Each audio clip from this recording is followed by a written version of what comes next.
Hello, this is John from caveofprogramming.com, and in this tutorial we're going to add some code to respond to button clicks in this little application that we've created here. So I've got my button defined in XML here, and the first thing I need to do is I need to give that button an ID. So to do that, I'm going to say here ID and control space to autocomplete, and if I press control space again in here, we've got a range of options here, and I'm going to select this one, @ ID /, and then I'm going to type an ID which I'm just going to make up, and I'm going to call this save. Now this looks a bit peculiar, but after typing it a few times you get used to it, and what it is whenever you refer to an ID in the XML, the ID of some kind of resource, which in this case is it's just a button ID, then it has to start with a @ sign like this, and following the @ sign you will have after this plus you'll have an ID that identifies this as an ID, and then a slash, and then an actual value for the ID, and I've called this save. And the plus sign here means that this is a new ID. We're defining this for the first time, and when you do that, and once your application builds, which it should do automatically, that ID will actually be added to r.java. So you'll see here it's added this save value under this ID value here. But I'll leave that for the moment. We're going to use that in just a second.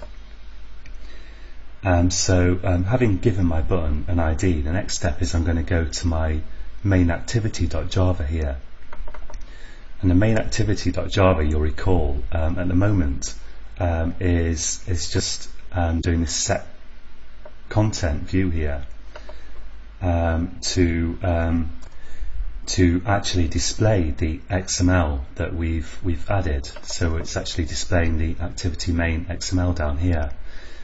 And this onCreate method is called whenever your application is started for the first time. And we're going to be talking a lot more about the different methods that activities have.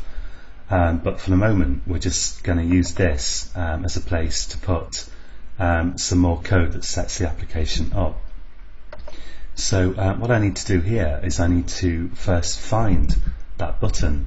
And in fact, I'm going to add another method here, a method of my own, which I'll call private void add button. Let's call it add save button listener, because there's quite a lot of code, or a few lines, to actually detect the button clicks, and it makes it neater just to put it in a separate method like this, and then I can just call this add save button listener here in onCreate. And the first thing I need to do is actually find that button.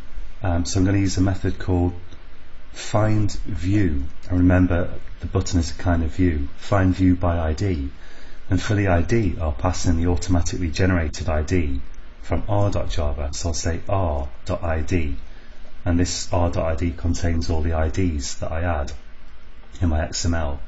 And you'll see here that the autocomplete has come up, and it's allowing me to select save, which is the ID that I just added of that button. So this feels like a bit crazy when you first see it, but you'll get used to the idea quite quickly, that to define an ID for something you need this @ sign plus, and then an ID /, and then a name for the ID, and then to refer to it later in your code you will say r.id such and such, like that.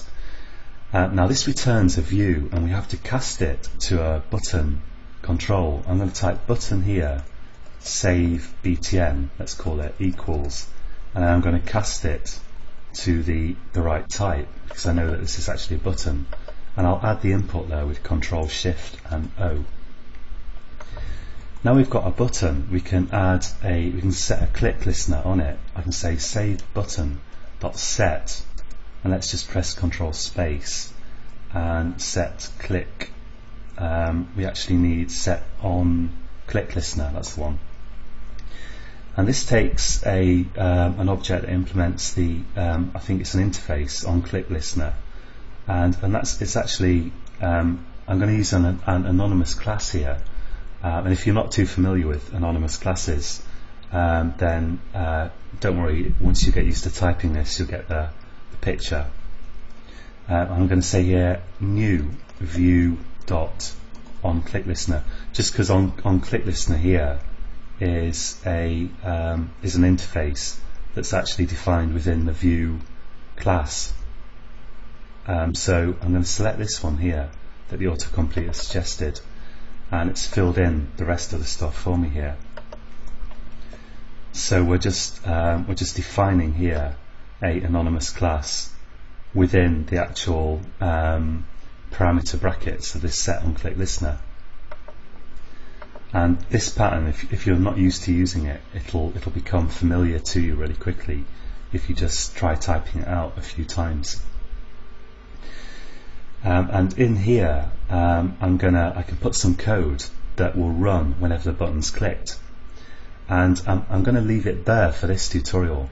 What I would do if this was a swing application would be I'd put a system.out.println in here, and then we could see it coming out in the console just to check that this actually works.